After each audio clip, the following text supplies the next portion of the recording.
Magandang umaga po sa inyong lahat. Narito na ang ating pinakahuling update sa binabantayan nating bagyo na si Goring na lumakas pa nga lalo at ngayon na nasa super typhoon category na. Dahil nga po nananatili ito sa karagatan, sa ngayon po ang kanyang lakas ay nasa kategorya na ng super typhoon.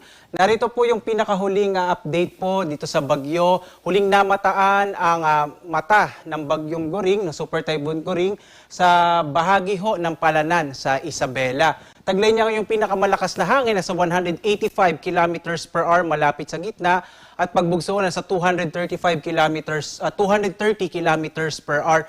Ito ay mabagal na kumikilos pa timog kanluran. Samantala, may isa pa tayong binabantayan na low pressure area. Huli itong namatan mahigit 2,000 kilometro.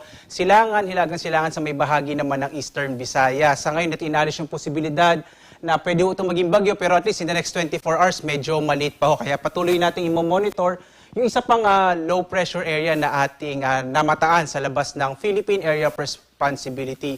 Samantala naman, maliban sa bagyong Goring o Super Typhoon Goring, patuloy na umiiral, partikular na sa bahagi ho ng Kanlurang Luzon, ng Kanlurang Visayas, itong southwest monsoon o hanging habagat. Kaya in general, inaasahan natin ngayong araw, malaking bahagi ho ng Luzon at Western Visayas ay makararanas ng maulap na kalangitan na may mga pag-ulan. Yung concentration ho ng mga pag-ulan natin, lalo na sa malapit ho sa bagyo, sa may eastern section ng Northern and Central Luzon at gayon din sa may western section ng Luzon. So asahan ho natin at least maulap na kalangitan at malaki yung tsansa ng mga pag-ulan. Sa iba pang bahagi ng bansa, sa Mindanao at sa Eastern and Central Visayas, mga isolated rain showers and thunderstorms naman yung mararanasan.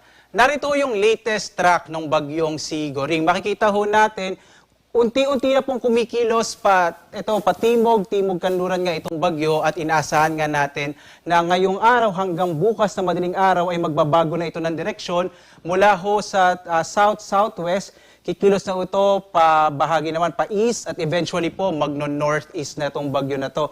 Itong area ho na to, ito po yung makikita natin nasa southernmost part ho ng track ang bagyo mamaya pong hapon. At simula po mamayang hapon, magbabago na ulit ito ng direksyon, patungo na ho ng northeast, papalayo na rin ulit ng ating bansa.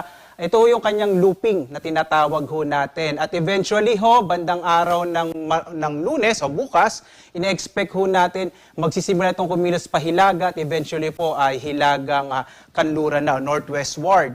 Base ho dito sa ating latest track, mananatili ito na super typhoon category hanggang bago ito maglandfall sa may southern part ng Taiwan. Posible pong araw ng Huwebes. Possible naman na lumabas ng Philippine Air Responsibility ang bagyong Goring araw ho ng Huwebes o madaling araw ng Biyernes. Muli po, nakikita natin na mananatili ito sa super typhoon category kaya ho yung bahagi nitong bahagi ho ng Northern and Central Luzon, yung eastern section ng Northern Central Luzon, partikular na sa Cagayan, Isabela, Aurora, ito po yung makakaranas ng mga bugso ng hangin, malalakas na ulan dulot ng bagyong Goring. Narito naman yung ating mga tinaas na tropical cyclone wind signal. Makikita ho natin, signal number 3 pa rin sa extreme eastern portion ng Isabela, partikular na sa mga bayan ng Dibilacan at Palanan. Habang signal number 2 naman sa silangang bahagi ng mainland Cagayan, ito ho yung bahagi ng Peña Blanca, Bagao, Gataran, Lalo, Gonzaga, Santa Teresita, Bugay at Santa Ana. Signal number 2 rin ho sa silangang bahagi ng Isabela, partikular na yung mga bayan ng Dinapigue, San Mariano, Ilagan City, Maconacon, Cabagan, Tumauni, San Pablo at Benito Soliben. At signal number 2 rin sa extreme northern portion ng Aurora, yung Dilasag at Kasiguran. Signal number 1 naman sa nalabing bahagi ng Cagayan kasama Babuyan Islands, northern central portion ng Aurora, partikular na ho itong Dinalungan, Dipakulaw, Baler, Maria Aurora at San Luis. Habang signal number 1 din sa Quirino, nalabing bahagi ng Isabela, Apayao, Nueva Vizcaya, Ifugao, Mountain Province, Kalinga at Abra. Signal number 1 din sa silangang bahagi Ilocos Norte, ang mga bayan ho ng Pagudpod, Adams, Bintar, Carasi, Nueva Era, Bana, Marcos, Dingras, Solsona, Pidig, Dumalneg at Banggi. Gayon din ho sa Benguet, sa Bocod, Bugias, Kabayan, Bankayan at sa northeastern portion ng Nueva Ecija, partikular na yung mga bayan ho ng Karanglan, Pantabangan, Bongabon, Gabaldon, Laur, Rizal at sa mga isla ho ng Polillo at Calaguas Island. Sa mga lugar ho kung saan nakataas yung ating mga tropical cyclone wind signal, asahan ho natin yung mga pagbugso ng hangin at mga malalakas sa pag-ulan, lalo na ho kung saan nakataas yung signal number 2 At signal number 3 sa mga kababayan natin, iba yung pag-iingat kung kinakailangan at kung maaari pong lumikas, lalo na sa mga lugar kung saan madali pong bahain o bigla pong gumuguan lupa, mainam po na tayo ay lumikas na. No?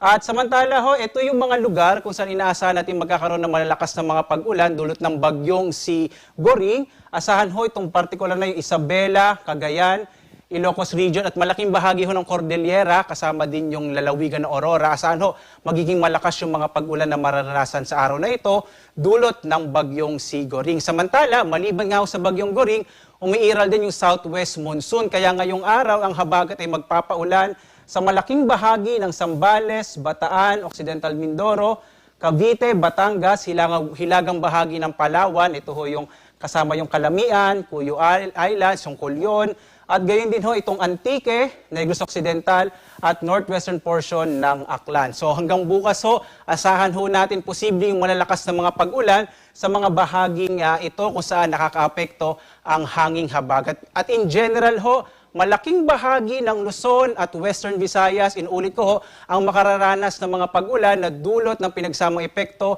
ng southwest monsoon o habagat at ng bagyong o super typhoon Goring.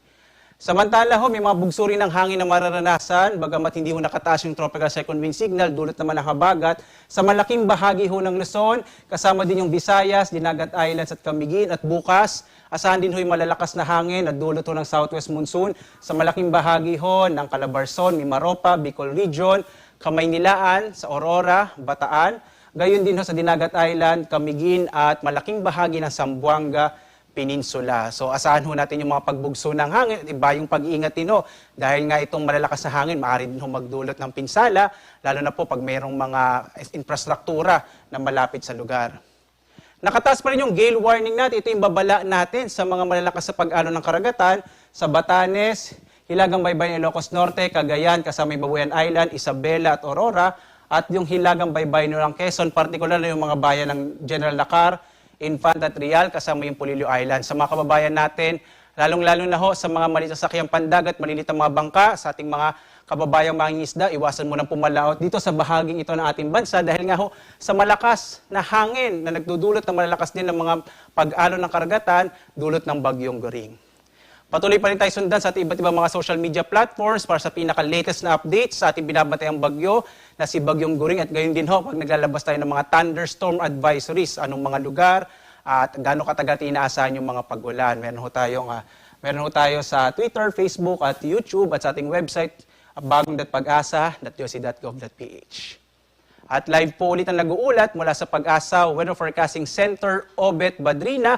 Maghanda po tayo lagi para sa isang ligtas na Pilipinas. Maraming salamat po.